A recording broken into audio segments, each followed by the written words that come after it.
Hello, sapient sapphires. What are those jazz hands? Sorry, please take what resonates and leave what doesn't. So I've been sitting with this energy for a little bit, and this seems like it's, a bit of a transformative one. The first card we have coming out is the Mask. This side seems to be talking about the now, the side of you that you're putting out into the world. I'm getting kind of social media is a big thing for whomever this message is for. Perhaps the arts could be important. Perhaps it's just your average everyday Joe. Who knows? But on this other side, first of all, let's talk about this split. It's kind of like someone's split in half. They don't really feel like their whole self. And that's because you're not your whole self. We have this next side, which is completely blank. It's full of potential. It's a void, but not necessarily a bad kind of void, or one that is a trap that you don't want to fall into. It's more of a void of that unlimited. What's a better word for potential? I guess I'm just gonna stick with potential. We'll stick with potential. Our next card is Eros. And whilst this guy is usually speaking to me about speaking, since it is a pair of lips after all, it's coming out more as what you're saying as opposed to just, speaking, chatter in general, gossip, that type of thing. There might be some of that around you right now, but the potential comes in what you have to say, what thoughts you decide to put into action, what secrets about yourself are there that you still need to uncover, or that maybe you still need to unpack. Actually, there's something that needs to be said, something that even if it's to absolutely no one but yourself, it needs to be spoken aloud.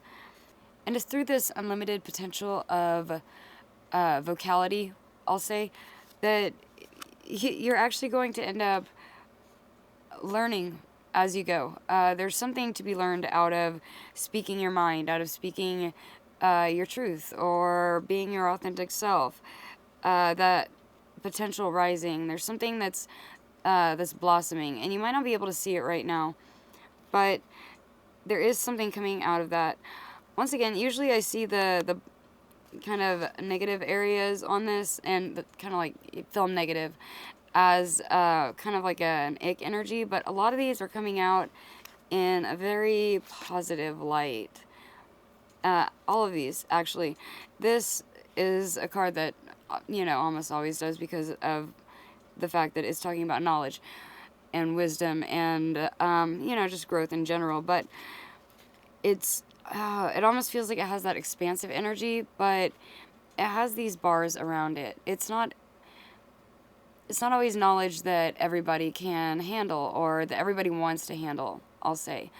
But for whomever this is for, this is something that it feels like you've wanted, and you might not have been able to achieve it until you grow into a phase of dropping the mask, dropping the persona that that you think the world wants to see of you. Being your authentic self and coming into the real you is going to be what really kind of kicks off all of this. Let's see. This is kind of a very happy energy, I will say. Our first card is Judgment.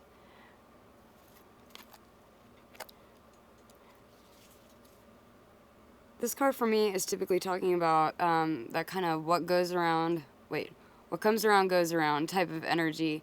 You can either be very happy with the fact that judgment is coming down, or you can be very upset by the matter. But there is some judgment coming in. I don't know if this is with some sort of a tangible matter, like a court proceeding, where maybe you had to put up a mask, but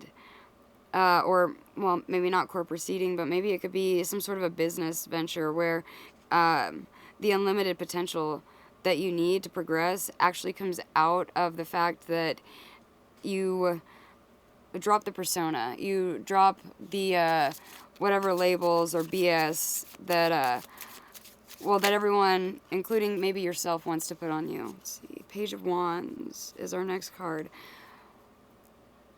The pages are... Oh, sorry, my voice kind of decided not to voice for a second. The pages are always talking about that kind of going out into the world and exploring and kind of growing that wisdom up a little bit more than, say, the Fool when he's just about to walk off of a cliff. The pages, they're a little more put together than that. The Page of Wands is talking about some sort of it might be some sort of a developed willpower, but I'm really feeling that this has to do with a passion that someone has. And I get these messages a lot. I'm not gonna lie, but there's something in the solar plexus. I will say that for sure. The yellow is really catching my eye on this card, more so than any other color.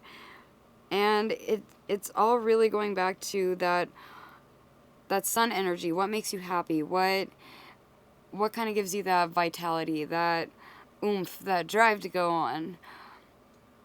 That's going to be really important to hone at this time. The Six of Swords can very much indicate when, or that you will end up dropping the mask at some point. This can also pertain to something else. The Six of Swords is leaving something behind. Traditionally, in the, I don't actually have it out right now, but in the Rider-Waite deck, the guy is actually rowing away from these kind of, I don't know what to call them. Not tranquil waters. I always blank on a word for that. But yeah, he's going from murky waters into tranquil waters. We'll say that. They're nice and serene. They're where he wants to be. They're where he wants his mind to be. And he also has passengers in there. And this card, completely alone. This is your journey. And I feel like this is a very personal one, just given that well, it is all about dropping that persona that everybody wants to see of you to grow into what you can actually be. This is very interesting energy. So, the Five of Swords. There may have very well been some kind of cutthroat energy in the past. This may have happened before or after whatever judgment came in that kind of precipitated everything. And that kind of win at all costs energy may have led into the phase of wisdom, I'll say. I do find it cool that this one shows a moon. We have another moon showing up in the Gnosis card. So, leading us into knowledge, that kind of makes some sense. Maybe it's intuitive knowledge, psychic knowledge, something of that sort. Let's see. Alright, and our next card being the Eight of Swords. A lot of swords energy on the table. There could be a lot of thoughts, misplaced thoughts, a lot of very kind of hurtful thoughts, shameful, angry. I could go down the list of emotions, but I feel like this is very much about not just dropping the labels and everything that everybody else puts on you, but that you put on you. That's when you're going to unlock your potential. Okay, oh my god, that finally got on me. Finally got to me. Holy crap. That took me a second. Okay, sorry. So, the Eight of Swords. This woman is blindfolded. Once again, I believe that is the moon in the background. So, she's completely blindfolded, and technically, she's holding one of the swords. She can get out of her situation at any time. To get out of this stuck energy, and like you're just maybe learning, but never really getting anywhere or doing anything with it, you did need to move forward. You did need to move on before you could actually really do something with this potential. And the Knight of Swords comes sweeping in. Once again, another sword. He brings speed and action, but along with his tenaciousness, he can also slow down really quickly if not properly handled, I guess I'll say. Uh, but the steed is a fast moving one.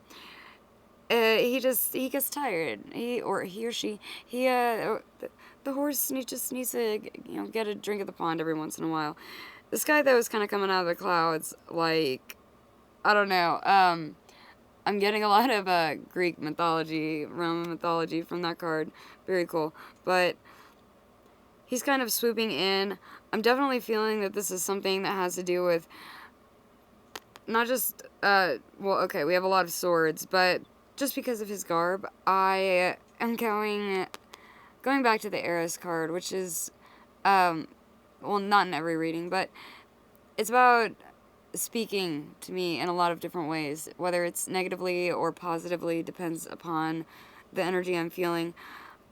But we have all of this kind of, some of it's kind of icky energy around your passion, whatever that may be. And it seems like whatever learning is being done, maybe it's to calm those voices in your head. It's bringing you more into a state of calm and maybe even you can call it wisdom. You can call it whatever you want, but it's relaxing your nervous system. But the biggest thing it's helping is to reignite the idea that potential comes within yourself, and it's not until you drop all the crap, all the ick, all of the everything, and you see yourself for what you are, the creator of your own destiny, the writer of your own story. You create your reality through your words and through your thoughts. And it's just about clearing those thoughts and, well, the icky kind of thoughts away so that we can make room more for that passionate type of energy that's, kind of caught in the middle here. And then on the bottom of the deck is the Emperor. So he can definitely be associated with power and control. And I think someone here is trying to control their story a little bit too much, and it's causing you to rewrite your own story in a way that you didn't quite want. And you don't have to actually do that. All you have to do is just surrender to the fact that you are you, and that's a beautiful thing. And that's where all of that unbridled potential, that wonder, that essence that is you, that's where that comes from, is you. And there's no one that can replace that. Alright, I'm going to, let's see, my hands are very small. Okay, I can't do that the normal way. We have cycles and patterns. Number 5, so this could be cycles and patterns of conflict, perhaps. Return to the origin, transform the effect, is what it says on the card. Number 8, self-awareness. Observe from a balanced perspective.